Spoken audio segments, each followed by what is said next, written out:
વિસાવદર અને કડીની પેટા ચૂંટણી યોજાવાની છે, પરંતુ તારીખ હજુ જાહેર નથી થઈ. એ પહેલા જ અહીંયા પ્રચાર અને પ્રસાર શરૂ થઈ ગયા છે.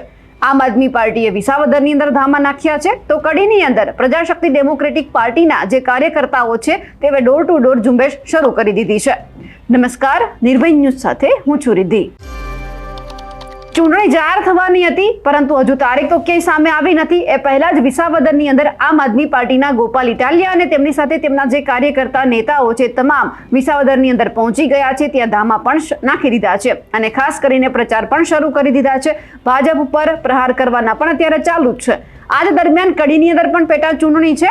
આ બેઠક ઉપર પણ હવે આમ આદમી પાર્ટી, કોંગ્રેસ અને ભાજપ સ્વતંત્ર રીતે લડવા માટે તૈયાર છે. તો એમની સાથે પ્રજાશક્તિ ડેમોક્રેટિક પાર્ટીના શંકરસિંહ વાઘેલાએ પણ કહી દીધું કે અમે કડીની બેઠક છે એમના ઉપર પણ લડવાના છીએ અને જીતવાના છીએ. એમના માટે હવે શંકરસિંહ વાઘેલાના જે તમામ કાર્યકર્તાઓ છે તે મેદાનમાં ઉતરી ગયા છે. ડોર ટુ ડોર ઝુંબેશ શરૂ કરી દીધી છે, પ્રચાર શરૂ કરી દીધા છે. આપણે અવારનવાર રસ્તામાં જોઈતા હોઈએ છીએ કે જેટલા પણ વાહનો હશે એમાં ઘણી બધી જગ્યા ઉપર બાપુની જે પાર્ટી છે તેમના બેનરો પણ લગાડવામાં આવ્યા છે.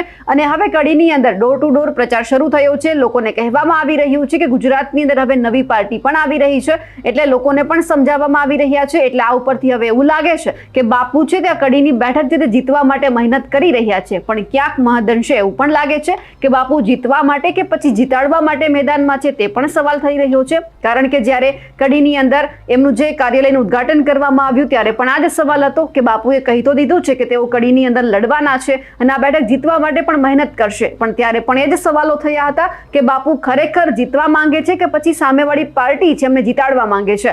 એટલે જે ઇશારો છે બધા જ સમજી ગયા છે, પરંતુ અત્યારે જે ડોર ટુ ડોર પ્રચાર પ્રસાર ચાલી રહ્યો છે તે પણ જોઈ લઈએ.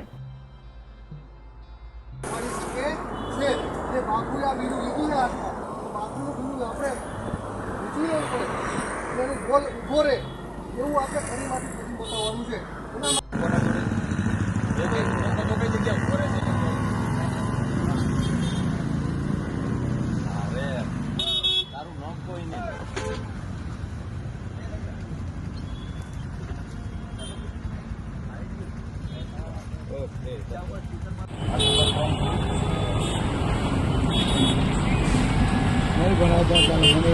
તમારે કઈ નહીં કરવાનું, તમારે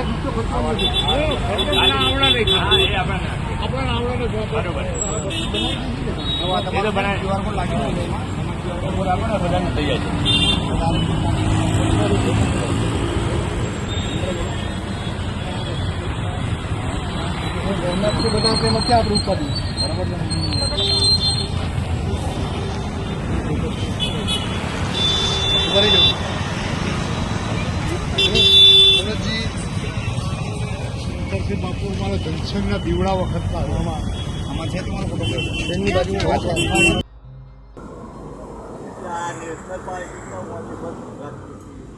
હાલ ગુજરાતથી શરૂઆત કરે છે શંકરસિંહ વાઘેલા બાપુનો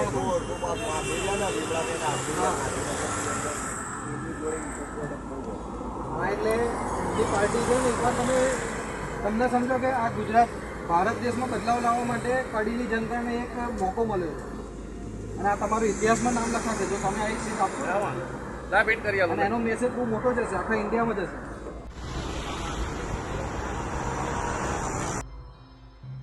ગુજરાતની અંદર ખાસિયત જ આ છે કે ચૂંટણીની તારીખ હજુ જાહેર ના થઈ હોય એ પહેલા જ ઘણા બધા જે પક્ષો છે, નવી ઉભરેલી પાર્ટીઓ છે તે દોડધામ કરતી હોય છે અને ઉપર નીચે થતી હોય છે. પણ અત્યારે આપણે જોઈ પણ લીધું કે વિસાવદરની અંદર પેટા ચૂંટણી છે. ભાજપે પોતાના ક્યાંય જ ઉમેદવાર કોણ બનવાના છે તેમને લઈને ક્યાંય પણ વાતની સ્પષ્ટતા નથી કરી, પણ આમ આદમી પાર્ટીએ ઉમેદવાર ઉભો રાખી દીધો.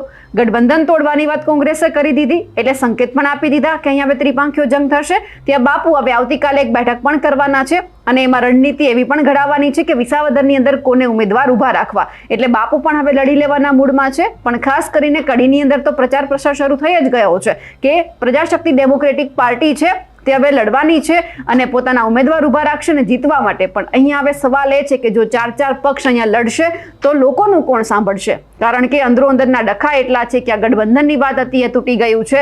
છેલ્લે આખરે મરો તો લોકોનો છે, જે પણ જીતે. ક્યાંય એવી આશા પણ રાખવામાં આવી રહી છે કે કોઈ પણ પક્ષનો નેતા અહીંયા જીતે પણ એ પક્ષ પલટો કરીને સત્તા પક્ષમાં ન જાય. કારણ કે એવું થશે તો પછી ફરી એક વખત ક્યાંક ને ક્યાંક જો રાજીનામું આપશે તો ચૂંટણી થશે અને લોકો એ જ રીતે વિકાસના કામથી વંચિત રહેશે. વિસાવદરમાં ત્યારે એવું જ કંઈક છે. ભૂપત ભાયાણીએ રાજીનામું આપ્યું, ત્યાંના લોકો હજુ પણ વિકાસના કામથી વંચિત છે, એટલે લોકોને પણ રોષ છે કે સત્તા પક્ષ તો જોઈતો જ નથી અને ઉમેદવાર એવા પણ નથી જોતા કે જે જીતી અને પક્ષ બદલી જાય. હવે કડીની અંદર જે પ્રચાર પ્રસાર શરૂ થયો છે તેમને લઈને આપ શું માનો છો? કમેન્ટ કરીને ચોક્કસથી જણાવજો. સાથે જ અમારી નિર્ભય ન્યૂઝ ચેનલને લાઇક, શેર અને સબસ્ક્રાઇબ કરવાનું ભૂલશો નહીં. નમસ્કાર.